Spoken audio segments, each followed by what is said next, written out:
Welcome back to the channel, everybody. I'm your host, Dwayne, the flyest nerd you know, and this is the Movie Dungeon. Today we're talking about X-Me’97. So let's go get on into it. Starting off, episode opens up with the Battle of Genosha, kind of flashback, but this point of view from Colossus. All right, Colossus and his sister are going at it, fighting Sentinels and stuff, and his sister gets vanquished. She gets unalive, and pretty much that sets up where Colossus goes for the rest of the time while the X-Men got taken through time. Whoop, whoop, whoop, whoop. Colossus ends up joining the acolytes of Magneto, and it's that leader, I believe, is Exodus.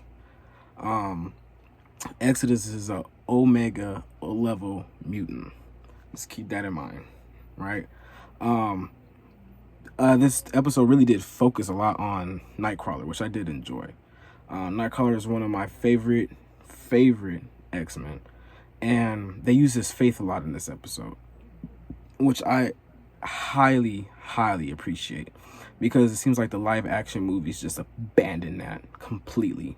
Like, they don't zero in as much as they need to, and that's a heavy conflict on him. People called him a demon growing up and all this stuff. So that faith is pretty much his whole identity outside of being a mutant, a teleporter, a badass looking mutant. So I'm glad they did that. But the acolytes end up kidnapping Grayson Creed or something like that. He's pretty much like the representative of all things mutants suck at. Like, he hates all mutants. Mutants did this. He's the one who said the mutants try to kill the president and whoop, whoop, whoop. He's just an all-around mutant hater, right? So they end up kidnapping his ass, right? They take him back to wherever they take him back to. The X-Men, or I guess you could say the X-Corps, whatever team that is, they decide to go get him. And I think that team consists of Rogue, Beast, Nightcrawler, Bishop, and Polaris, right? But when they get to this island that they're holding this dude captive at, like, there's a tower, there's machinery kind of just shorts out their jet and dampers their powers. So with that being said, the whole jet fumbles and crumbles and falls out the damn sky, separating Polaris and Bishop from the rest of the group, right? With that being said, they did show a lot of like romantic scenery vibes with Bishop and Polaris, which I like, because last time I said that I do think they're going to end up getting together. They have a lot of chemistry, and I like that. Bishop, my boy. Bishop don't get enough love, but Bishop, my boy, for real. So they have that little chemistry or whatever. But yeah, so they once there, they agree. Nightcrawler makes them agree to have a trial over this Creed dude.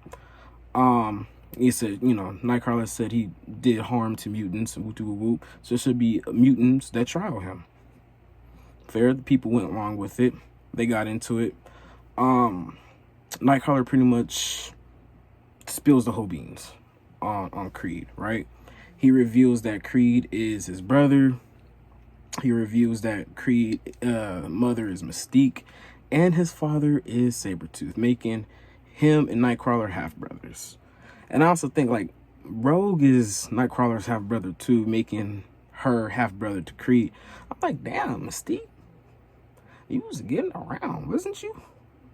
But anyway, that's none of my business. But yeah, so they pretty much, Nightcrawler pretty much just has, a good little intellect on about how he probably precedes mutants. So he breaks it all down, and he gets to the root and core of everything. It was pretty much that he just hates his parents, and so happened to be their parents are mutants. His parents are mutants. And so therefore he generated this hate for mutants just because of that. And so you pretty much just tell him it wasn't the right thing. It looked like it was kind of working, but Exodus wasn't hearing none of that. Exodus attacked Colossus, because Colossus was like the judge and everything. So he attacked him for whatever reason. And then he was about to behead Creed. Nightcrawler drew out a sword. They went They went at it, which was fire, by the way. I love Nightcrawler. But yeah, some things happen, and they get distracted. They start talking, and Creep gets out, pulls the trigger, takes out Exodus. Excuse me. But in my mind, Exodus is a very, very, very powerful mutant, like we just talked about. He go down with a gunshot, just like that. I'm like, I mean, his powers or whatever. Nightcrawler held his own, so maybe in the show they really didn't have him as the high level mutant, but he is. You know, he's one of Magneto's strongest and loyalist followers. You know, so he's a reputation. You know, but anyway, so he's made quick work of Creed. Nightcrawler's not feeling that, right? He was trying to find the good nature of Creed, and Creed just pretty much spat in his face with that action. So he takes Creed to the little snowy. They don't really say where it's at. They just say somewhere in the snow. So we just gonna say he teleported him somewhere in the snow. Pretty much has a little talk to with them, a little heart to heart. Pretty much like, you know, he's really battling with himself. Should he even take Creed out? Is even worth it for him and for the rest of the people? And then how would it feel with his faith? And you know, how would he take it home and internalize it? You know. And eventually he lets Creed go. He lets him wander that snow. Goes back. X Factor, wherever the hell they are.